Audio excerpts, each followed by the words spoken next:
आज की हमारी स्टोरी इंदौर के एक हॉस्पिटल के बारे में है, जो कि बहुत पुराना हॉस्पिटल है। और इस हॉस्पिटल का नाम है एम बाई हॉस्पिटल, जो कि इंदौर में स्थित है। और इसके पीछे की आज की कहानी ये है कि इस हॉस्पिटल में बहुत से लोगों को मुर्दा घरों में से ऐसी ऐसी अधिक तरह की अलग अलग अलग आवाज़ें आती हैं। और वहाँ का जो वॉचमैन है वो इस आवाज़ को डेली रोज सुनता है, डेली बेस पे रोज उसे ये आवाज़ आती है। और वो इस आवाज़ से बहुत परेशान भी हो चुका है। अब स्टोरी स्टार्ट करने से पहले जिन लोगों ने मेरे चैनल को अभी तक सब्सक्राइब नहीं किया हो तो मेरे चैनल को सब्सक्राइब करें, ताकि डेली बेस पे जो वीडियो मैं अपलोड करूँ वो आप लोगों के पास टाइम पर पहुंच पाए। तो आज की स्टोरी हमारी बहुत दिलचस्प होने वाली है, क्योंकि ये एक हॉस्पिटल के ऊपर स्टोरी बेस है, जो कि इंदौर के हॉस्पिटल एम बाई के बारे में है। चलिए आइए स्टोरी की ओर चलते हैं। उससे पहले एक और बार बोल रहा हूँ, मेरे चैनल को सब्सक्राइब करें ताकि डेली बेसिस जो वीडियो मैं अपलोड करूँ वक्त पर टाइम पर पहुंच पाए। तो आज की हमारी स्टोरी बहुत ही एक भयानक रूप लेने वाली है, क्योंकि बात दरअसल ये है सन 2021 में जब लॉकडाउन लगा था। लॉकडाउन लगने में बहुत से लोगों की डेथ हो गई थी। आप इस बात से तो वाकिफ ही होंगे कि कितने लोगों ने अपनी जान गंवाई थी लॉकडाउन के समय। तो उस लॉकडाउन में जब बहुत से लोग मरे थे, तो उसमें से कुछ लोगों की जो लाश थी वो एमबाई के मुर्दा घर में रखी थी। जी हाँ, एमबाई बहुत बड़ा हॉस्पिटल है इंदौर का, और एमपी का नंबर 1 सरकारी अस्पताल है। इसमें कम से कम 200 से 300 लोगों की जिंदा लाश इस मुर्दा घर में रख दी थी।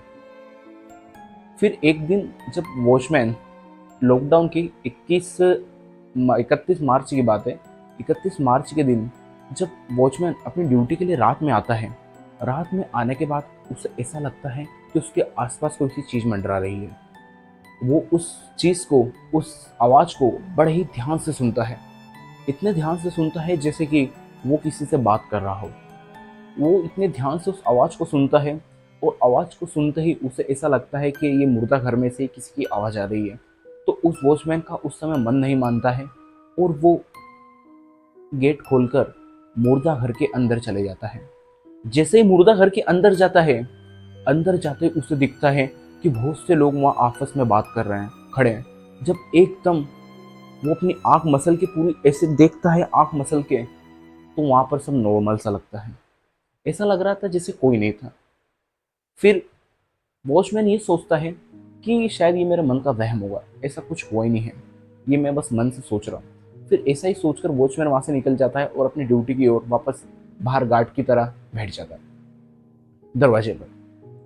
फिर कुछ समय बाद रात के 3 बजे वॉचमैन को फिर से एक धक धक की आवाज आती है मुर्दा घर के अंदर से।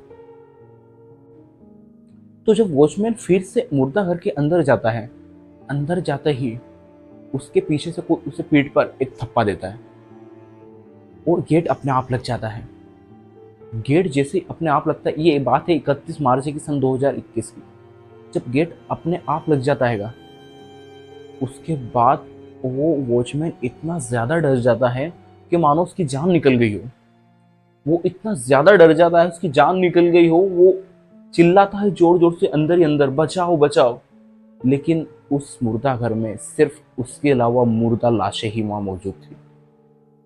और जब वो वॉचमैन अपनी लाइट ऑन करता है, तो लाइट भी जब ऑन होती है तो वो मध्यम मध्यम सी होती है, एकदम बंद चालू बंद चालू बंद चालू लाइट होती है। फिर कैसे कैसे करके, कैसे ना कैसे करके वॉचमैन वहाँ का गेट खोलकर बाहर चले जाता है। फिर वो बाहर ही रहता है, वो सुबह होने का इंतजार करता है। फिर जैसे सुबह की 5 बजती है, वहाँ पर कुछ नर्स वगैरह आती है। नर्स को सारी बातें बताता है कि मेरे साथ क्या घटना हुई है। मैं जैसे यहाँ ड्यूटी के लिए आया था, कोई ने मुझे आवाज़ दी, ऐसा लगा। और मैं जब मुर्दा घर के अंदर गया, अंदर जैसे ही गया तो ऐसा लगा पीछे से किसी ने मुझे थप्पा मारा। और फिर थोड़ी देर बाद वापस से मैं और आगे गया तो गेट मेरा अपने आप बंद हो चुका था। और बंद होने के बाद ही ऐसा लग रहा था कि मेरी जान जाने वाली है। ऐसा वॉचमैन उन नर्स से उनको बताता है। फिर नर्स उसकी बात पे हंसने भी लगती है और उसका मजाक उड़ाती है कि ऐसा कुछ नहीं होता अंकल, आपने शायद कुछ सपना देख लिया होगा, रात में नींद लग गई होगी, आपकी आंख लग गई होगी, शायद इसलिए ऐसा आपके साथ हुआ। वॉचमैन बहुत घबरा जाता है वहाँ पर। घबराने के बाद फिर अगले दिन फिर वो ड्यूटी पर आता है। रात की 11 बजे की उसकी ड्यूटी थी फिर से। जब नेक्स्ट डे वो 11 बजे आता है, 11 बजे आने के बाद उसके मन में एक ही सवाल चल रहा होता है कि कल रात जो मेरे साथ हुआ वो आज तो नहीं होगा, कहीं आज तो मेरे साथ ऐसा कुछ नहीं होगा जिससे मैं बहुत ज़्यादा घबरा जाऊँ, मेरी तबीयत खराब हो जाए। ऐसा वॉचमैन अपने आप में अंदर सोचता रहता है। फिर थोड़ी देर बाद रात की सिर्फ करेक्ट 1:20 पर उसे वॉचमैन को फिर से वही वाली आवाज सुनाई देती है। वही आवाज सुनाई देती है जो कि आवाज उसे कल सुनाई दी थी। इसी टाइम पर कल रात को उससे जो आवाज सुनाई दी थी वो आज फिर वही आवाज उसे सुनाई दे रही थी। लेकिन इस बार वॉचमैन उस आवाज की ओर ध्यान बिल्कुल नहीं देता है।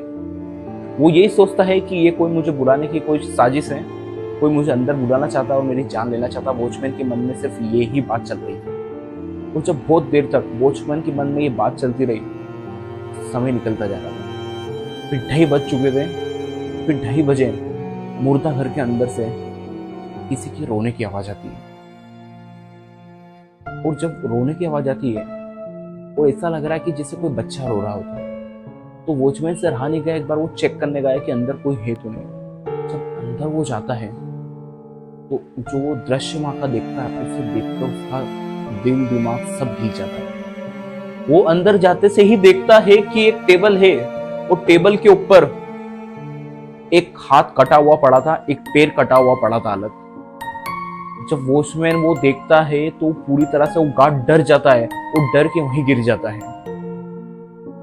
और फिर थोड़ी देर बाद वो वहां से निकलता है और निकलने के बाद वो ये फैसला लेता है कि मैं ये नौकरी अब छोड़ दूंगा। ये मैं नौकरी अब बिल्कुल नहीं करूंगा, क्योंकि अगर ऐसा मैंने नौकरी अगर यहाँ की कंटिन्यू रखी तो हो सकता है मेरी भी किसी ना किसी तरीके से जान जा सकती है। उस वॉचमैन को इतना डर भरा चुका था क्योंकि उसके साथ ये घटना घट रही थी। ये 31 मार्च के बाद 1 अप्रैल की बात होगी। 2 दिन तक उसके साथ ऐसी घटना घटी। और ये बात खुद मुझे वॉचमैन नहीं बताई थी। जब मैं एमबाई हॉस्पिटल में गया था तो वो उसने वहाँ की जो गार्ड की जो नौकरी कर रहा था मुर्दा घर की, वहाँ से उसे शिफ्ट करके अंदर की ओर लगा दिया था, हॉस्पिटल के अंदर की ओर। जब वॉचमैन ने मुझे सारी बात बताई तो बता तो वो भी इतना डर रहा था, इतना काँप रहा था।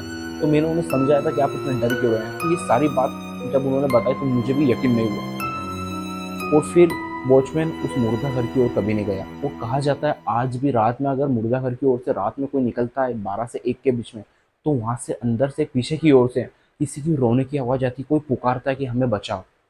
ऐसी आज भी एम्बई के पीछे से आवाज आती है मुर्दा घर से। इसलिए वहां पर रात में भी कोई नहीं निकलता है। वो जो कि वॉचमैन था वो अब अंदर की ओर शिफ्ट हो गया, वहां से उसने जॉब छोड़ दी है, बस अंदर की ओर करता है, हॉस्पिटल के अंदर की साइड। उम्मीद करता हूँ आपको ये मेरी स्टोरी अच्छी लगी होगी, जो कि रियल हॉन्टेड हॉरर स्टोरी है एम्बई की, जो कि इंदौर में स्थित है। तो मेरे चैनल को सब्सक्राइब करें और लाइक करें, कमेंट से करें, अपना फीडबैक मुझे दें और डेली बेसिस पे जो भी वीडियो अपलोड करूँ उससे बहुत सारा प्यार। थैंक यू दोस्तों।